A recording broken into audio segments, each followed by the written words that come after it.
अमेरिकेतील एका शस्त्रक्रियेची सध्या देशभरात जोरदार चर्चा सुरू आहे। ही शस्त्रक्रिया वैद्यकीय क्षेत्रासाठी मैलाचा दगड मानला जाते।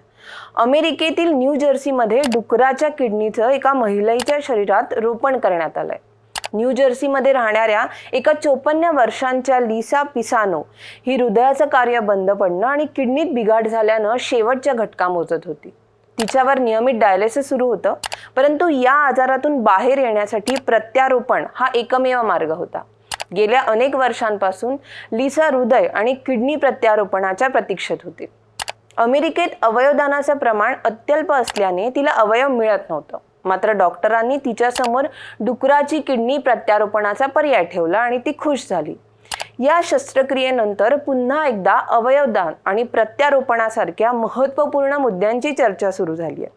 अमेरिकेत अवयवदानाचं प्रमाण खूप कमी आहे।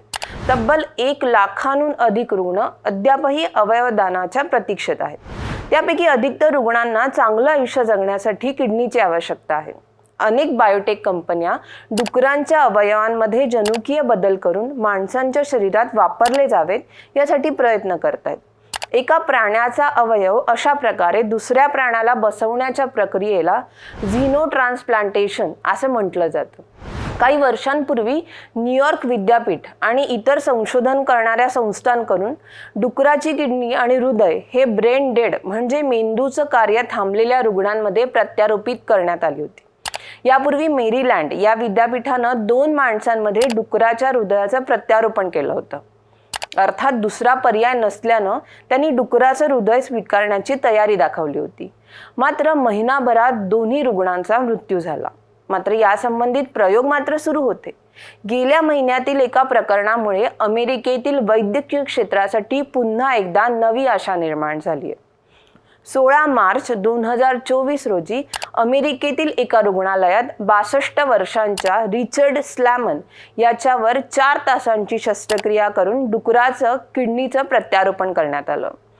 यांच्याही प्रकरणात डुकराची घातक जनुकं काढण्यात आली आणि ही किडनी मानवी शरीरात लवकर जुळून यावी यासाठी काही मानवी जनुकं त्यात घालण्यात आली होती। प्रत्यारोपणाच्या 5 आठवड्यांनंतर रिचर्ड यांची प्रकृती ठणठणीत आहे। याच महिन्यात रुग्णालयातून त्यांना डिस्चार्जही देण्यात आलाय। अमेरिकेत अवयवदान करणाऱ्यांपेक्षा अवयवांची गरज असणाऱ्यांची संख्या खूप जास्त आहे। एका रिपोर्टनुसार अमेरिकेत दर दिवशी अवयवांच्या प्रतीक्षेत 17 रुग्णांचा मृत्यू होतो। इथं किडनीची गरज सर्वाधिक आहे। मात्र त्या तुलनेत किडनी दान करणाऱ्यांचं प्रमाण अत्यल्प। ऑर्गन परचेस आणि ट्रान्सप्लांट नेटवर्कच्या माहितीनुसार 2023 मध्ये तब्बल 27,000 किडनी ट्रान्सप्लांट झालं असलं तरी तब्बल 89,000 रुग्ण अवयवांच्या प्रतीक्षेत होते। डुकराच्या अवयवांचं प्रत्यारोपण यशस्वी झालं तरी प्रतीक्षा यादीतील रुग्णांसाठी ही क्रांती आशेचा नवा किरण ठरेल।